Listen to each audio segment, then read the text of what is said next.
Yo espero que consigamos traer 2 o 3 delanteros de buen nivel para la categoría, ¿vale? Como bien dices, es una zona vital del equipo. Al final son los que ganan los partidos y bueno, esperemos que no en mucho tiempo podamos por lo menos tener ese par de jugadores que nos pueden dar seguridad, ¿vale? Estamos intentando pues, que se quede Willian otra vez.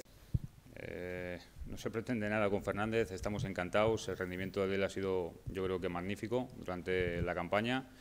Y el problema que tiene Fernández es el problema que tienen otros muchos jugadores, es la dimensión de su contrato, ¿no? Estamos en unos límites importantes y tenemos que intentar cuadrar números como podamos. Entonces, el único tema aquí con Fernández es ese, no hay ninguno más. Como os dije el año pasado, vamos a competir seguro.